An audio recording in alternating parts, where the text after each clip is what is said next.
નમસ્તે વિદ્યાર્થી મિત્રો, યોગી એજ્યુકેશન ગુજરાત યુટ્યુબ ચેનલમાં સ્વાગત છે તમારું. વિદ્યાર્થી મિત્રો, આજે આપણે જોઈશું ગુજરાત માધ્યમિક અને ઉચ્ચતર માધ્યમિક શિક્ષણ બોર્ડ ગાંધીનગર દ્વારા જે પ્રશ્ન બેંક જાહેર થઈ છે એ પ્રશ્ન બેંકનું સોલ્યુશન. ધોરણ 10 વિષય વિજ્ઞાન. પ્રકરણો છે એસિડ, બેઝ અને ક્ષાર.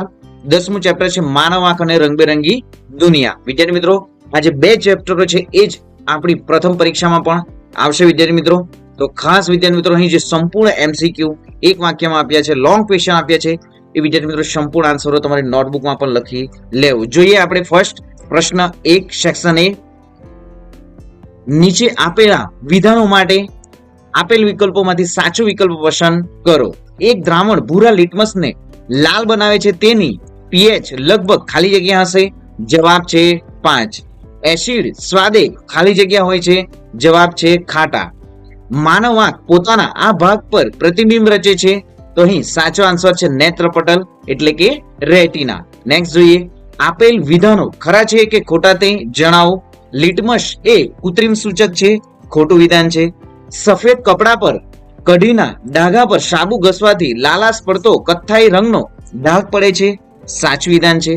આંખના ડોળાનો વ્યાસ આશરે 2.3 mm છે, ખોટું વિધાન છે. લઘુ દ્રષ્ટિની ખામીમાં દૂરની વસ્તુનું પ્રતિબિંબ નેત્રપટલની આગળ રચાય છે, સાચું વિધાન છે. નેક્સ્ટ જોઈએ, આપેલ વિધાનો સાચું બને તે રીતે ખાલી જગ્યા પૂરો. આંબલીમાં ખાલી જગ્યા એસિડ હોય છે, આન્સર છે ટાર્ટરી. પ્રબળ એસિડ અને નિર્બળ બેઝના ક્ષાર એસિડિક હોય છે. અપચાના ઉપચાર માટે એન્ટાસિડ પ્રકારની દવાનો ઉપયોગ થાય છે. કાચના પ્રિઝમ વડે થતા શ્વેત પ્રકાશ વિભાજન દરમિયાન ખાલી જગ્યા રંગના પ્રકાશનું વિચલન સૌથી વધુ થાય છે. જવાબ છે જાંબલી. નેક્સ્ટ જોઈએ, વહેલી સવારે મેઘધનુષ્ય ખાલી જગ્યા દિશામાં રચાય છે, તો વિદ્યાર્થી મિત્રો સૂર્ય પૂર્વમાં ઊંઘે છે, તો મેઘધનુષ્ય હંમેશા જે સૂર્યની ઓપોઝિટ દિશામાં થાય છે, તો અહીં પશ્ચિમ દિશામાં જે રચાય છે. નેક્સ્ટ જોઈએ, તારાઓનું ટમટમવું એ ખાલી જગ્યાને લીધે ઉદ્ભવતી ઘટના છે. જવાબ છે વાતાવરણીય વક્રીભવન. એક વાક્ય કે એક શબ્દમાં ઉત્તર લખો. જ્ઞાનેન્દ્રિય સૂચક એટલે શું? પ્રિઝમ કોને કહે છે? તો વિદ્યાર્થી મિત્રો, આપણી જે મોડલ પેપર હોય છે એમાં સંપૂર્ણ આન્સરો પણ દર્શાવવામાં આવ્યા છે. નેક્સ્ટ જોઈએ, જે અહીં એમસીક્યુ છે સેક્શન બી. નીચે આપેલ વિધાનો માટે આપેલ વિકલ્પોમાંથી સાચો વિકલ્પ પસંદ કરો. નીચેના પૈકી કયો વધતી જતી એસિડિકતાનો સાચો ક્રમ દર્શાવે છે? તો જવાબ છે એ પાણી, એસિટિક એસિડ અને હાઇડ્રોક્લોરિક એસિડ. નેક્સ્ટ જોઈએ, કોઈ વ્યક્તિ 2 m થી વધુ અંતરે રહેલી વસ્તુને સ્પષ્ટ જોઈ શકતો નથી. આ ખામીને ખાલી જગ્યા પાવરના લેન્સના ઉપયોગથી નિવારી શકાય. તો જવાબ છે અહીં -0.5D. આપેલ વિધાન સાચું બને તે રીતે ખાલી જગ્યા પૂરો.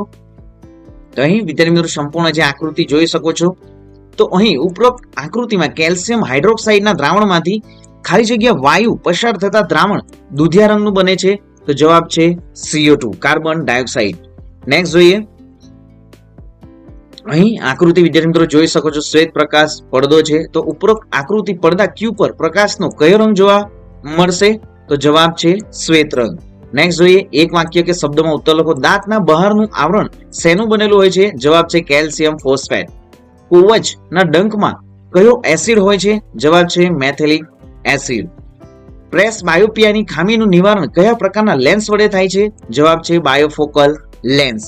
મિલ્ક ઓફ મેગ્નેશિયાનું અણુસૂત્ર MgOH2 છે, તો સાચું વિધાન છે.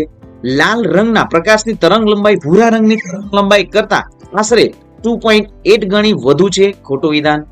વાતાવરણીય વક્રીભવનના લીધે વાસ્તવિક સૂર્યાસ્ત અને દેખીતા સૂર્યાસ્ત વચ્ચેનો સમયગાળો આશરે 4 મિનિટ છે, તો ખોટું વિધાન છે.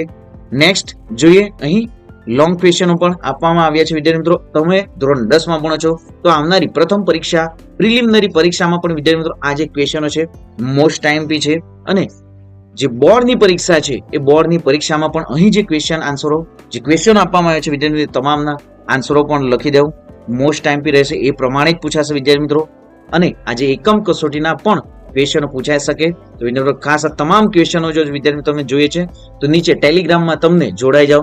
ટેલિગ્રામમાં સંપૂર્ણ PDF વિદ્યાર્થી મિત્રો મૂકી દેવામાં આવી છે, તો PDF ને ડાઉનલોડ કરી તમે રીડ પણ કરી શકો. જોઈએ આગળ, એક દ્રાવણ ઈંડાના પીસેલા કવચ સાથે પ્રક્રિયા કરી વાયુ ઉત્પન્ન કરે છે.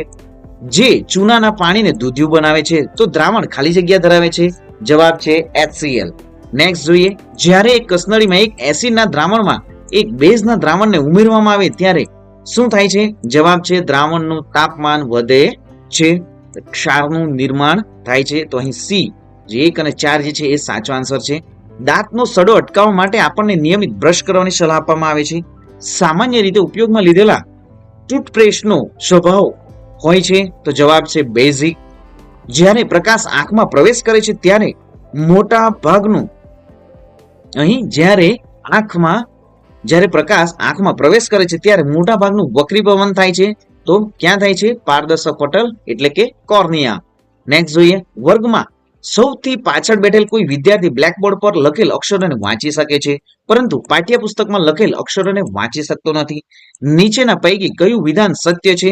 તો જવાબ છે વિદ્યાર્થીના આંખનું નજીક બિંદુ તેનાથી દૂર ખસી જાય છે. નેક્સ્ટ જોઈએ, આપેલ જે વિધાનો ખરા છે કે ખોટા તે જણાવો. એસિડિક જમીનને તટસ્થ કરવા માટે ખેડૂત જમીનમાં કડી ચૂનો ઉમેરે છે, સાચું વિધાન. સોડિયમ ઝિંકેટનું અણુસૂત્ર NaZn2O2 છે, ખોટું વિધાન. મેઘધનુષ્ય હંમેશા આકાશમાં સૂર્યની દિશામાં બને છે, ખોટું વિધાન. સૂર્યની વિરુદ્ધ દિશામાં બને છે. નેક્સ્ટ જોઈએ, લઘુ દ્રષ્ટિમાં આંખનો ડોળો લાંબો થાય છે, સાચું વિધાન છે. આપેલ વિધાન સાચું બને તે રીતે ખાલી જગ્યા પૂરો. ખાવાનો સોડા એટલે કે બેકિંગ સોડાનું રાસાયણિક સૂત્ર ખાલી જગ્યા છે તો જવાબ છે NaHCO3. માર્ગેરીન બનાવવામાં ખાલી જગ્યાનો ઉપયોગ થાય છે તો જવાબ છે H2. આંખના લેન્સની કેન્દ્ર લંબાઈમાં ફેરફાર કરે છે તો જવાબ છે સિલિયરી સ્નાયુઓ. એક વાક્ય કે એક શબ્દમાં ઉત્તર લખો. તો અહીં ડાક્ટરો ભાંગી ગયેલા હાડકાને જોડવા માટે પ્લાસ્ટર સ્વરૂપે જે પદાર્થનો ઉપયોગ થાય છે તે પદાર્થનું નામ છે POP એટલે કે પ્લાસ્ટર ઓફ પેરિસ. કયા વૈજ્ઞાનિકે સૂર્યપ્રકાશનો વર્ણપટ મેળવવા માટે પ્રિઝમનો ઉપયોગ કર્યો હતો? જવાબ છે ન્યૂટન. તો અહીં જે વિચલન કોણ એટલે શું, pH ના માપક્રમ વિશે નોંધ લખો. તો આ સંપૂર્ણ આન્સરો વિદ્યાર્થી મિત્રો આપણે જે મોડેલ પેપર બનાવ્યું છે એમાં પણ આપવામાં આવ્યા છે. વિદ્યાર્થી મિત્રો અહીં તમે ક્વેશ્ચન આન્સર જે લોંગ ક્વેશ્ચનો પણ જોઈ શકો છો. અહીં નીચેના ફકરાને ધ્યાનપૂર્વક વાંચો અને કૌંસમાંથી યોગ્ય જવાબ પસંદ કરી ખાલી જગ્યા પૂરો. તો અહીં તારાઓના પ્રકાશનું જે ખાલી જગ્યા તો અહીં થશે વાતાવરણ વક્રીભવન થવાથી તારાઓ ટમટમવા લાગે છે. તારાઓનો પ્રકાશ પૃથ્વી પર પહોંચે તે પહેલા પૃથ્વીના વાતાવરણમાં પ્રવેશતા સતત દિશા બદલે છે. વાતાવરણ દ્વારા પ્રકાશની દિશા બદલવાની ઘટના એવા માધ્યમમાં થાય છે કે જેમાં વક્રીભવનાંક ક્રમિક ફેરફાર થતો જતો હોય. અહીં વાતાવરણ તારાઓના પ્રકાશને લંબ તરફ વાળે છે, તેથી તારાઓનું આભાસી સ્થાન તેના મૂળ સ્થાન કરતા થોડુંક અલગ દેખાય છે. ક્ષિતિજ પાસે જ્યારે જોવામાં આવે ત્યારે કોઈ તારો તેના વાસ્તવિક સ્થાનથી થોડોક ઊંચે દેખાય છે. તારામાંથી આવતા પ્રકાશના કિરણોનો માર્ગ થોડો બદલાયા કરે છે.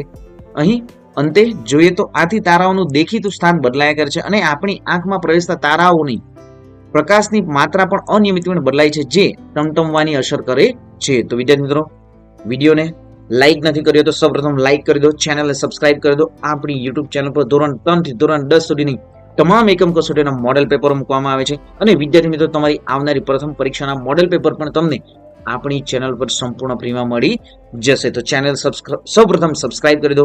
મળીશું વિદ્યાર્થી મિત્રો નેક્સ્ટ વિડીયોમાં નવી જ્ઞાન નવી માહિતી સાથે. જય હિન્દ વિદ્યાર્થી મિત્રો, વંદે માતરમ.